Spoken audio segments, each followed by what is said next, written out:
மாகாண சபை தேர்தல் இழுத்தடிக்கப்படுவதாக ஒரு குற்றச்சாட்டு ஒன்று வைக்கப்படுகிறது. ஆனால் இதில் மாகாண சபை முறைமை வேண்டாம் 11 வேண்டாம் என்றும் தமிழ் தேசியவாதிகள் சொல்லுகிறார்கள். ஆனால் வேண்டும், மாகாண சபை தேர்தல் நடத்தப்பட வேண்டும் என்றும் சொல்லப்படுது. இது தொடர்பாக உங்களோட நிலைப்பாடு? இல்லை, நீங்கள் யாரை சொல்கிறீர்கள் என்றது தெளிவாக இருக்குது.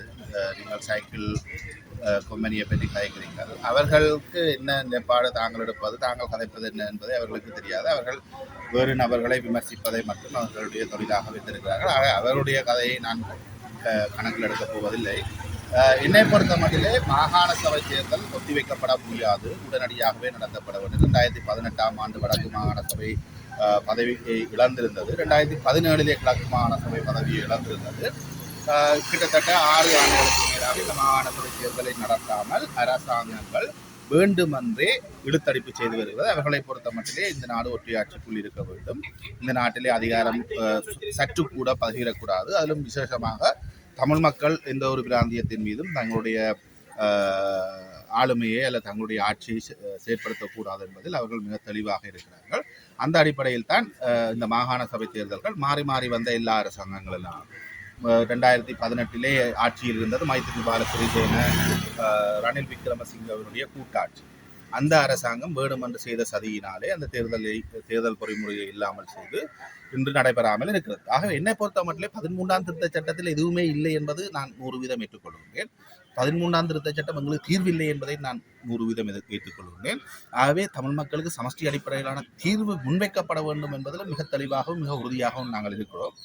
ஆனால் மாகாண சபை தேர்தலை வைக்க வேண்டிய கடப்பாடு அரசாங்கத்துக்கு இருக்கிறது. அந்த தேர்தலை கட்டாயமாக வைக்க வேண்டும் என்பதுதான் என்னுடைய நிலைப்பாடாக இருக்கிறது. நான் சொல்லவில்லை மாகாண சபை எங்களுக்கு போதும், மாகாண சபையோடைய எங்களோட உரிமை போராட்டத்தை முடிச்சு கொள்ளலாம் என்று நான் ஒரு காலம் சொல்ல போவதில்லை, சொல்லவும் இல்லை. ஆனால் அரசியலமைப்பில் இருக்கக்கூடிய ஒரு பொறிமுறையை இயங்க வைக்க வேண்டும். அந்த ஜனநாயக பொறிமுறையை இயங்க வைக்க வேண்டியது கட்டாய தேவைப்பாடு. ஆகவே மாகாண சபை தேர்தல் கட்டாயமாக வைக்கப்பட வேண்டும் என்பதை நான் அணித்தரமாக சொல்லுவேன். சுவிட்சர்லாந்துல வீடு வாங்க போறீங்க, இல்ல ஆல்ரெடி உங்களுக்கு அங்க வீடு இருக்குன்னா இந்த வீடியோ உங்களுக்காக தான். ஸோ ஸ்கிப் பண்ணாம ஃபுல்லா பாருங்க. ஒரு மனிதனுக்கு வீடு அப்படிங்கிறது ரொம்பவே அத்தியாவசிய தேவை. அத்தியாவசிய தேவைகள்ல முக்கியமான பங்கு வகிக்கிறதே இந்த வீடு தான். ஸோ அப்படி வீடு வாங்குறது, விற்கிறது, இது சம்பந்தமா உங்களுக்கு இருக்கிற நிறைய ப்ராப்ளத்துக்கு சொல்யூஷன் தர ஒரே இடம் தான் உங்கள் செல்வாசக். Your future our vision. இப்போ சுவிட்சர்லாந்துல வீட்டோட வட்டி விகிதத்துல நல்ல மாற்றம் வந்திருக்கு, நிறைய குறைஞ்சிருக்கு. ஸோ நீங்க ஏதாவது அக்ரிமெண்ட் போட்டு வச்சிருக்கீங்கன்னா இப்பவே அதை ரெனிவல் பண்ணி மாற்றி வச்சுக்கிட்டீங்கன்னா உங்களுக்கு நிறைய ப்ராஃபிட்ஸ் இருக்கும். ஸோ இது சம்பந்தமா உங்களுக்கு ஏதாவது அப்டேட்ஸ் வேணும், இந்த மாற்றத்துல உங்களுக்கு ஏதாவது டவுட் இருக்கு அப்படின்னா மறக்காம ஸ்கிரீன்ல தெரிய நம்பர் கால் பண்ணுங்க.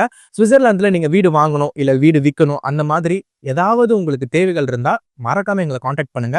உங்களோட எல்லா தேவைகளையும் உங்க ஃபேமிலியில ஒரு மெம்பரா இருந்து நாங்க பார்த்து பண்ணி கொடுப்போம். இது உங்கள் செல்வாசோக். இச்செய்திகளுக்கு பிரதான அனுசரணை செல்வாசோக் இமோபிலியன், சுவிஸ் நாட்டில் முன்னணி நிறுவனம். தொடர்புகளுக்கு 07951464428. வீடு வாங்க, வீடு கட்ட, வீடு திருத்த மற்றும் வீட்டுக்கடன். Your future our vision. இது போன்ற மேலும் பல முக்கிய சுவாரஸ்யமான செய்திகளை அறிந்து கொள்ள லங்காஃபோ யூடியூப் சேனலை சப்ஸ்கிரைப் பண்ணுங்கள். எமது செய்திகள் உடனடியாக கிடைக்க பெல் பட்டனை அழுத்துங்கள். அத்தோடு எமது செய்திகளை மற்றவர்களும் பார்வையிட ஷேர் செய்யுங்கள். நன்றி.